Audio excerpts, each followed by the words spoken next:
Stephen K. Bannon, President Trump's former chief strategist, left the White House last month vowing to support the man he helped get into the Oval Office and to savage those he saw as blocking Trump's way. It is a long list.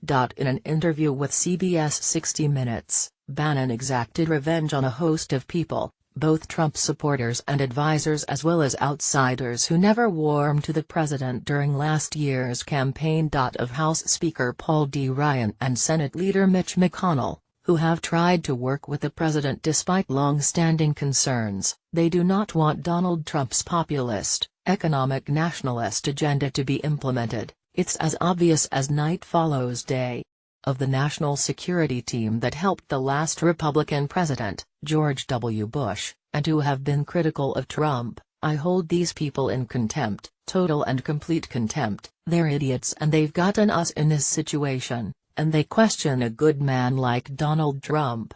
Bannon mocked former Secretaries of State Condoleezza Rice and Colin Powell, Vice President Dick Cheney and other national security advisors as the geniuses who embroiled the nation in war with Iraq and empowered China economically. Bannon saved his most scathing criticisms for those who he said had not been loyal to Trump despite ostensibly being part of his brain trust, including New Jersey Governor Chris Christie and the president's chief economic advisor, Gary Cohn. Christie was blocked from a cabinet position, Bannon said, because of his reluctance to publicly support Trump in October, when the campaign was upended by the release of an Access Hollywood tape in which Trump made vulgar remarks about women to host Billy Bush. He wasn't there for you on Billy Bush weekend, so therefore he doesn't get a cabinet position? Interviewer Charlie Rose asked. I told him, the plane leaves at 11 in the morning. If you're on the plane, you're on the team. Didn't make the plane, Bannon replied. He said Cohn should have resigned rather than be publicly critical of the president's recent response to white supremacists marching in Charlottesville, Virginia. Cohn, who is Jewish, was standing within feet of Trump when the president said there were some very fine people among those marchers. You can tell him, hey, maybe you can do it a better way. But if you're going to break, then resign, he said. If you don't like what he's doing and you don't agree with it, you have an obligation to resign.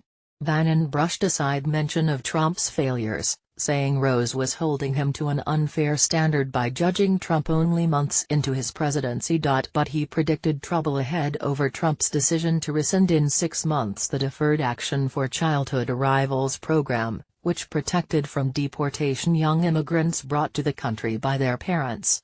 Trump cut off the program last week, with a 6-month delay to allow the Republican-led House to craft a fix. I'm worried about losing the House now because of this, Bannon said, predicting a party feud like the one that erupted the last time immigration reform was on the table.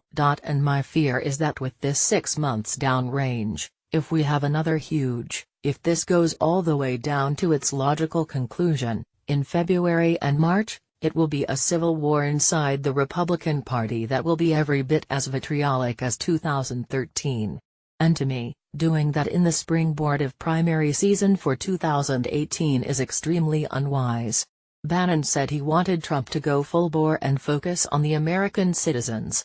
In other words, to rescind the program unilaterally. As the work permits run out, they self-deport, Bannon said of those currently protected by the program. There's no path to citizenship, no path to a green card and no amnesty. Amnesty is non-negotiable. Bannon, a Catholic, was disdainful of Catholic bishops who have defended immigrants. They need illegal aliens to fill the churches. They have an economic interest in unlimited immigration, unlimited illegal immigration. Since his departure from the White House, Bannon has returned to the helm of the far-right Breitbart media organization he ran before joining Trump's campaign. He told Rose that he would be Trump's wingman outside for the entire time. And help destroy Trump's enemies, Rose asked. To make sure his enemies know that there's no free shot on goal, Bannon replied.